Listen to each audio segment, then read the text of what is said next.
Assalamualaikum warahmatullahi wabarakatuh. Perkenalkan, nama saya Ani Rahmana Marwati, NIM 2420047, kelas PIAUD A, semester 3. Di sini saya akan menjelaskan mengenai mind mapping yang telah saya buat untuk memenuhi tugas sejarah peradaban Islam. 3 kesultanan besar Islam. Yang pertama, dinasti Fatimiyah. Pada tahun 909 hingga 1171 Masehi, Fatimiyah adalah penguasa Syiah yang berkuasa di berbagai wilayah di Maghrib, Mesir, dan Syam. Kemudian Khalifah Abbasiyah yang mengadakan penyelidikan kepada kaum Syiah Ismailiyah. Nah, disinilah kelahiran dinasti dimulai, sebab adanya gerakan dari cabang kaum Syiah Imamiyah, yaitu Syiah Ismailiyah. Kaum Syiah Ismailiyah itu sendiri muncul karena berselisih paham dengan Syiah Imamiyah tentang imam yang ketujuh. Menurut kaum Imamiyah, imam yang ketujuh adalah putra Ja'far yang bernama Musa al-Kazim. Sedangkan menurut Ismailiyah, imam yang ketujuh adalah putra Ja'far yang bernama Ismail. Kemudian sejak pemimpin ketujuh mereka, Ismail meninggal, aktivitas aliran Ismailiyah dimulai. Di sini mereka mulai melancarkan propaganda politik untuk memperoleh dukungan rakyat. Propaganda mereka meliputi yang pertama akan memperbaiki kehidupan ekonomi dan sosial kemasyarakatan, munculnya Al-Mahdi yang akan membebaskan rakyat dari penindasan dan teror. Kemudian menyatakan bahwa mereka akan lebih dekat kepada Nabi daripada dinasti Umayyah dan Abbasiyah. Abu Abdullah al-Husain menobatkan Sa'id ibnu Husain al-Salamiyah sebagai penggantinya. Selanjutnya, Sa'id berhasil merebut kekuatan dan berhasil mengusir penguasa dinasti Aghlabiyah yang terakhir, yaitu Ziyadatullah III dari Tunisia, disusul dengan pendudukannya pada tahun 909 Masehi. Inilah awal berdirinya dinasti Fatimiyah di Afrika Utara yang dipimpin oleh Sa'id Husain al-Salamiyah. Kemudian ada masa kejayaan dinasti Fatimiyah. Yang pertama, politik. Pada masa dinasti Fatimiyah, terutama pada waktu kekuasaan Abu Mansur Nizar al-Aziz, kehidupan masyarakat selalu diliputi oleh kedamaian. Hal ini merupakan imbas dari keadaan pemerintahan yang damai. Al-Aziz adalah Khalifah Fatimiyah yang kelima sejak berdirinya dinasti ini di Tunisia, dan Khalifah pertama yang memulai pemerintahan di Mesir. Kemudian yang kedua, ada bidang sosial. Mayoritas Khalifah Fatimiyah bersikap moderat dan penuh perhatian kepada urusan agama non-muslim. Selama masa ini, pemeluk Kristen Mesir diperlakukan secara bijaksana. Dan pada Khalifah generasi akhir, gereja-gereja Kristen banyak yang dipugar. Pemeluk Kristen pula banyak yang diangkat sebagai pegawai pemerintahan. Demikian, semua ini menunjukkan kebijaksanaan penguasa Fatimiyah terhadap kaum Kristiani. Yang ketiga ada administrasi. Sistem administrasi pemerintahan dinasti Fatimiyah tidak begitu berbeda dengan sistem administrasi Abbasiyah, sekalipun pada masa ini muncul beberapa jabatan yang berbeda. Khalifah menjabat sebagai kepala negara, baik dalam urusan keduniaan maupun spiritual. Khalifah berwenang mengangkat dan sekaligus menghentikan jabatan-jabatan di bawahnya. Yang keempat ada ekonomi. Khalifah memiliki 20.000 rumah di ibu kota, hampir semuanya dibangun dengan batu bata dengan ketinggian hingga 5 atau 6 lantai. Ia juga memiliki ribuan toko yang masing-masing bisa menghasilkan 2 hingga 10 dinar per bulan. Jalan-jalan utama diberi atap dan diterangi lampu. Para penjual toko menjual dengan harga yang telah ditetapkan. Jika ada seorang pedagang yang curang, ia akan dipertontonkan sepanjang jalan kota sambil menyembunyikan lonceng dan mengakui kesalahannya. Bahkan begitu amannya kota, toko perhiasan atau tempat penukaran uang tidak pernah dikunci saat ditinggal oleh pemiliknya.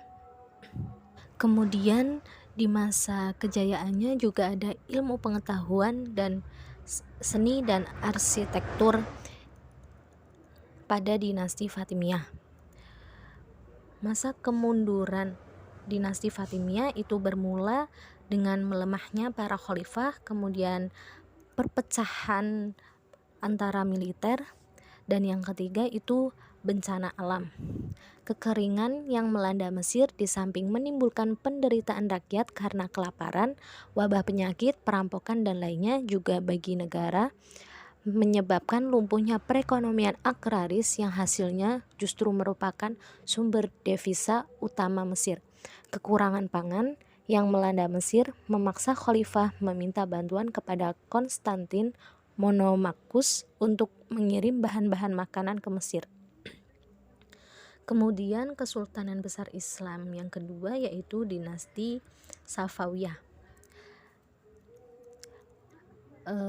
Dinasti Safawiyah adalah salah satu dinasti terpenting dalam sejarah Iran. Dinasti ini merupakan salah satu negeri Persia terbesar semenjak penaklukan Muslim di Persia.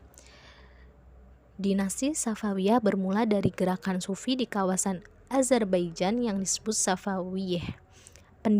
Pendiri gerakan Sufi ini ialah Syekh Safi al-Din. Kemudian mulai meluaskan pengaruh dan kekuasaannya dalam bidang politik dan militer ke seluruh Iran dan berhasil merebut seluruh Iran dari pemerintah Timuriyah. Kesultanan Utsmaniyah mulai memasuki daerah orang Persia mengakibatkan Perang Utsmaniyah hingga Safawiyah. Sebagai balasan, pengikut Safawiyah dari Ardabil merebut Tabriz dari Turki di bawah pimpinan Alwan.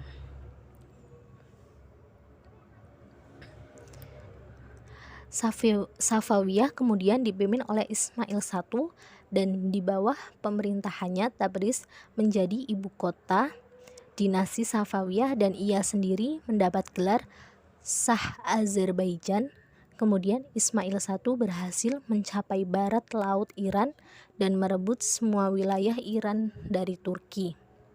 Pada tahun 1511 tentara Uzbek berhasil diusir. Ketika Ismail I berkuasa, ia menjadikan bahasa Azeri menjadi bahasa resmi.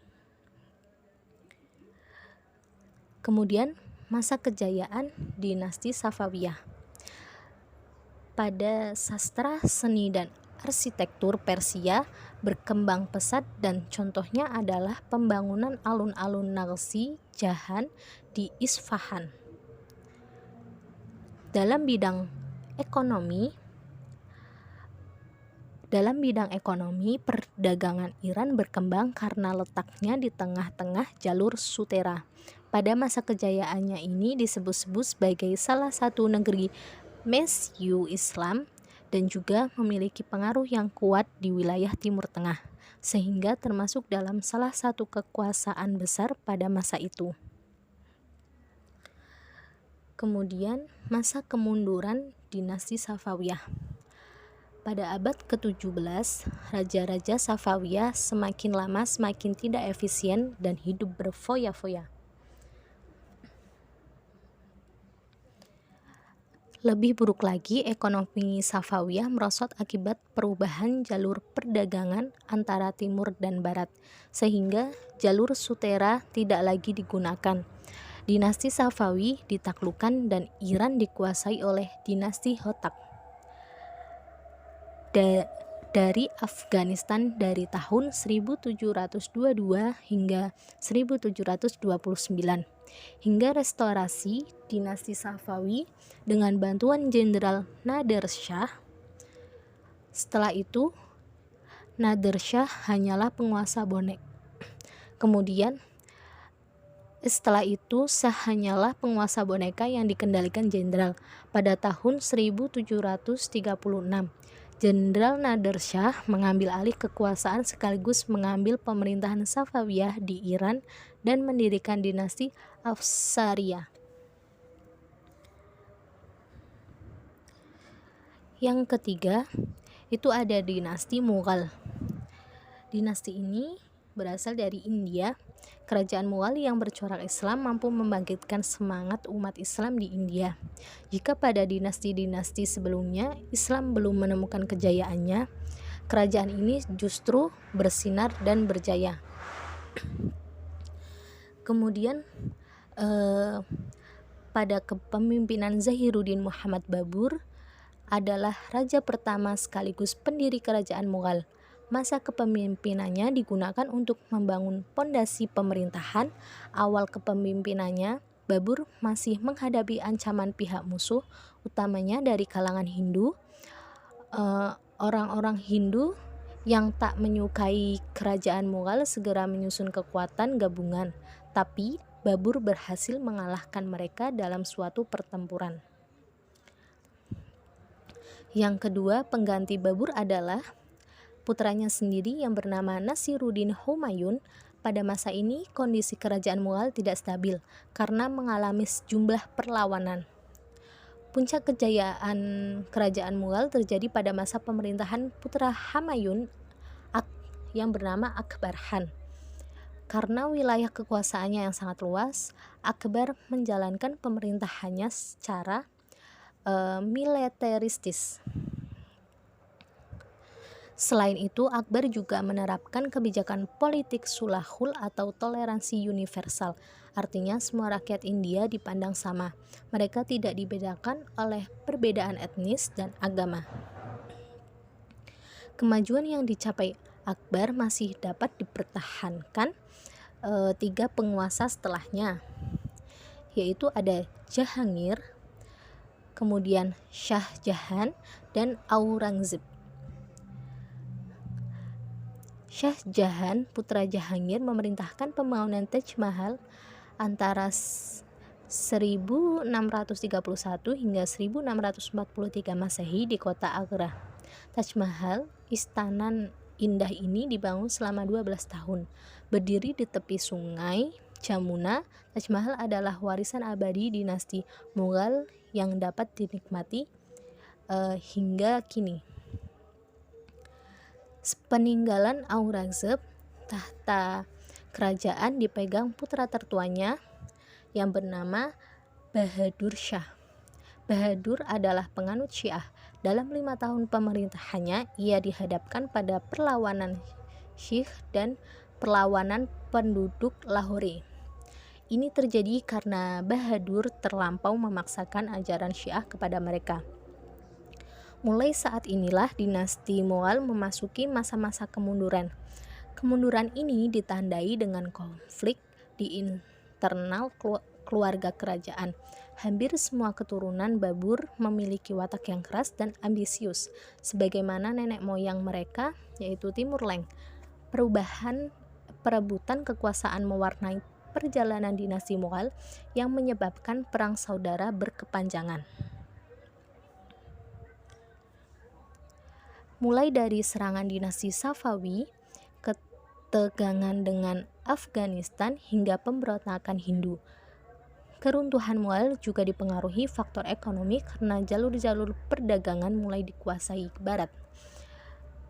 Kemudian dinasti Mughal itu begitu banyak peninggalan bersejarah yang didirikan dinasti Mughal selain Taj Mahal.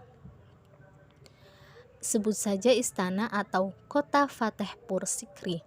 Bangunan bersejarah bercorak Hindu dan Islam ini dibangun Akbar pada tahun 1569 Masehi. Dinasti Mughal juga meninggalkan Benteng Merah atau Lal Qila pada 1638. Shah Jahan merancangnya sebagai benteng, istana sekaligus taman yang indah. Selain peninggalan sejarah berupa bangunan, dinasti Mughal juga meninggalkan karya sastra yang indah. Kitab Akbar, Nama, dan Aini Akbari karya Abu Fadl misalnya memaparkan sejarah kerajaan Mughal berdasarkan figur pemimpinnya. Sastrawan Mughal terkenal lainnya adalah Malik Muhammad Jayasi dengan karya monumental Pat Wafat, sebuah karya alegoris yang mengandung kebajikan jiwa manusia. Kemudian juga di bidang militer, dinasti Mughal itu dikenal sebagai pasukan yang kuat. Dinasti Mughal juga banyak memberikan sumbangsi di bidang ilmu pengetahuan sejak berdirinya kerajaan itu. Banyak ilmuwan yang datang ke India untuk menuntut ilmu. Bahkan istana Mughal pun menjadi pusat kebudayaan. Hal ini terjadi karena ada dukungan dari penguasa bangsawan dan ulama. Mungkin itu saja yang dapat saya sampaikan. Kurang lebihnya mohon maaf.